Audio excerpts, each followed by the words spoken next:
है अरब लोग और हमें धमकियां दे रहे हैं, हमारा रोड ब्लॉक करके खड़े हुए हैं।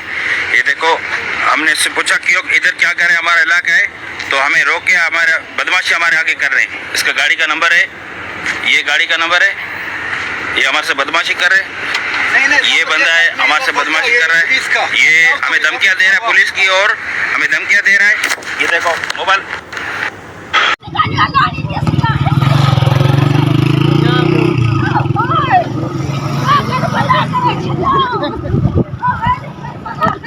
अस्सलाम वालेकुम।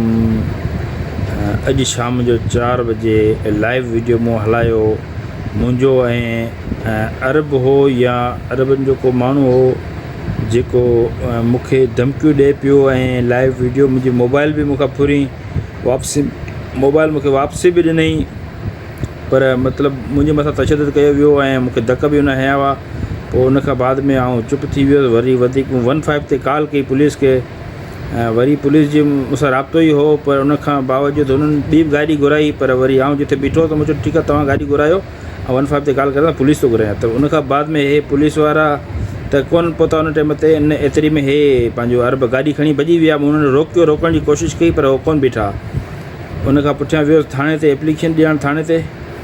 पोइ वधीक उन खां पुठियां हींअर मूंखे कॉलूं अचनि पियूं ऐं कुझु माण्हू मूं वटि आया बि आहिनि त हीअ वीडियो तव्हां लाइव जेको हलाया इहो डिलीट करियो, सुठो थींदो तव्हांजे लाइ, न त तव्हांजे लाइ सुबुह जो मसइलो थींदो। हाणे इन मसइलो मुंहिंजे मथां सुबुह जो थींदो, उनजो ज़िमेदार उहे ई माण्हू आहिनि जेके मूंखे प्रेशराइज़ कनि पिया, जिन जे चवण ते अरब जिन ते रहनि था। हाणे वधीक मसइलो उन्हनि जो आहे। चओ मूंखे कुझु थींदो त आउं कंहिंखां ॾिजां कोन थो, न को कंहिंजे घरां थो खियां। बाक़ी इनखे मुंहिंजे रिकॉर्ड में रखियो वञे, मुंहिंजे जेको आवाज़ु आहे हिनखे वॉइस खे बयानु मतिलबु रिकॉर्ड में रखियो वञे ऐं मुंहिंजो वीडियो मूंखे डिलीट करण जी धमकियूं मिलनि पियूं। डिलीट करियो, न त तव्हांजे लाइ मसइलो थींदो। मसइलो करण वारो कंहिंजी ताक़त कोन्हे, जो करे वधीक इज़त ॾियण वारो अलाह साईं आहे। बाक़ी हिन वीडियो खे मुंहिंजे रिकॉर्ड में रखियो वञे। मूंखे धमकियूं पिया ॾियनि, बिल्कुलु मूंखे मुंहिंजे मथां प्रेशर हुजनि पिया, पर आउं हुननि जे चकर में न चवण में ईंदुसि। इंशाअल्लाह आउं कोन हुननि खां माफ़ी वठंदो। बाक़ी ग़लती हुननि जी आहे, पाण अची माफ़ी वठंदा। बाक़ी मूंखे इलाही प्रेशराइज़ कयो वञे पियो, धमकियूं ॾियनि वञनि पियो, मौतमार। बिल्कुलु हिन बयान खे रिकॉर्ड में रखियो वञे। वॾी तादाद में गॾु आहे ऐं लाइव तव्हांखे मंज़र ॾेखारियूं त हिननि जो इल्ज़ाम आहे त जाम सरदार अब्दुल करीम जोखियो ऐं सरदार जाम अवैस गुलाम जेको आहे असांजे नौजवान खे बंगले ते घुराए तशदुद जो निशानो बनायो, जंहिंखां पोइ हुनखे क़तलु कयो वियो आहे। जंहिंजे लाइ हीउ जेको आहे मलीर प्रेस क्लब कराची वारो जोखिया बिरादरी अॻूणो नाज़िम जेको आहे अफ़ज़ल जोखियो जेको आहे उहो जेको आहे ख़िताब करे रहियो आहे। अफ़ज़ल जोखियो सना लाइव आहे। अफ़ज़ल जोखियो तव्हां ॿुधायो तव्हांजो कहिड़ो मौक़ुफ़ आहे ऐं अॼु जेको तव्हां एहतजाज कयो आहे नेशनल हाईवे ब्लॉक कयो आहे, असुलु मसइलो आहे छा ऐं पंहिंजो मौक़ुफ़ जो? जी सर, कल्ह शाम जो तक़रीबन असां त ॻोठाणा माहौल आहे, लाज़मी के छोकिरा वञनि था ॿाहिरि, पंहिंजो इलाइक़ो आहे। त जीअं उहो अरब इन थिया ॻोठ जे अंदरि 1 किलो जे फ़ासिले ते ॻोठ जे अंदरि इन पिया थियनि, त मुंहिंजे भाउ हिननि खे चयो त अवां केॾां था वञो। जीअं हुननि चयो त तूं केरु थियो असां सां, असां जाम गोराम जा माण्हू आहियूं। जीअं हुन वीडियो वायरल कयो त वीडियो ॾिठो जाम साहिबु राति जो 7 बजे। जाम साहिबु मूंखे कई कॉल, जाम गोराम अवैस जेको MP आहे PS 79 ठठे जो साकिरो जो, त हुन मूंखे चयो तुंहिंजे भाउ खे कहिड़ो कीलो थियो आहे गुईअ में। ग़लति ॻाल्हि आहे, ग़लति अल्फाज़ वठी मूंखे चई तुंहिंजे भाउ खे कहिड़ो कीलो थियो आहे, ऐं मुंहिंजे भाउ खे तुंहिंजे भाउ खे पेश कर मूं वटि। मुंहिंजो ठीकु आहे बाबा, असां ग़लती थी आहे हुन खां असां अचूं था, चलो हुन खां ग़लती न पुछूं था मौक़ो। जीअं हुननि खे प्रेशर ॾेई चऊं बाबा डिलीट कर, वीडियो डिलीट कर, वीडियो डिलीट कर। हुननि खे वीडियो माना ज़ाहिर पे कयो न, हुनजी उघाड़ खुली थिए न, उहो ज़ाहिर ते थिए त असां हीउ ग़लति कमु कयो आहे।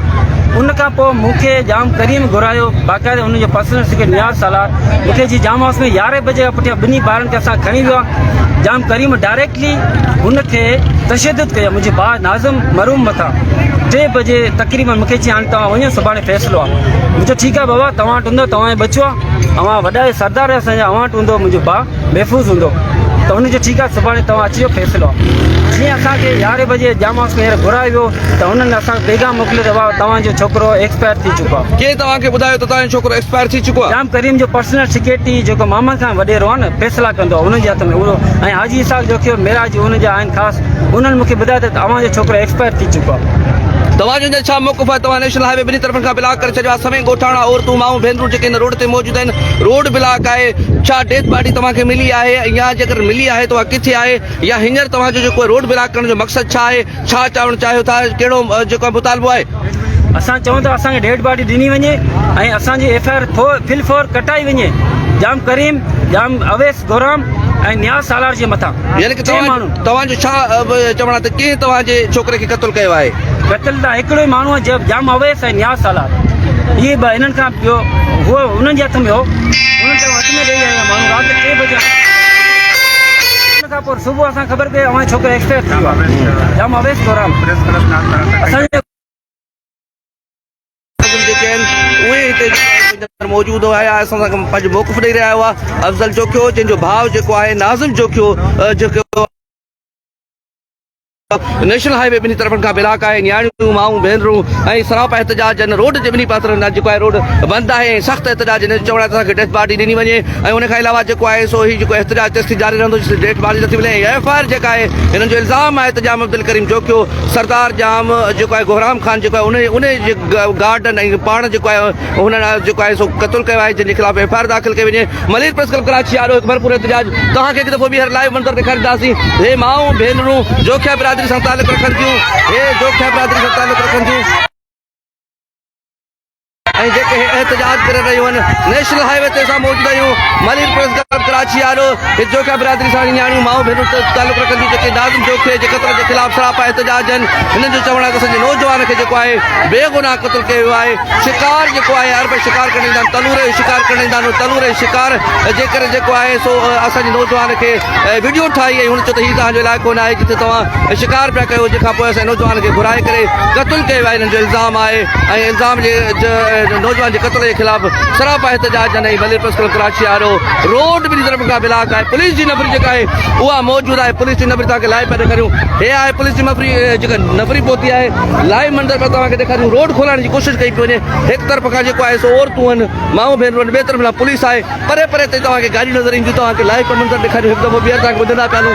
आऊं आहियां सजाद, असांखे तव्हांखे ॿुधाईंदासीं मलिर प्रेस क्लब कराची अॻियां जेको सूरत हाल आहे तव्हांखे आगाह पिया कयूं। प्लेयरों से होता है अब किसी की जरूरत नहीं। मैं कहता हूँ चीफ जस्टिस साहब की, जजेस की, किसी DIG की, IG की, SP की जरूरत नहीं है। खुद ही SP हैं, खुद ही जज हैं, खुद ही फैसला कर देते हैं। बच्चा एक गोरगुन भी खुद बन जाए, कबर में भी दफना के नहीं, ये तो थर्ड पार्टी जो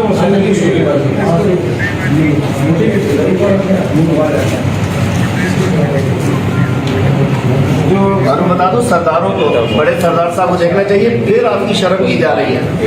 बड़े सरदार साहब, फिर आपके कौम ने आपकी शर्म कर ली है कि आपका उस तरीके से नाम नहीं बता रहे। काश आप भी रात शर्म कर लेते और इनको तशद्दुद से बचा दें।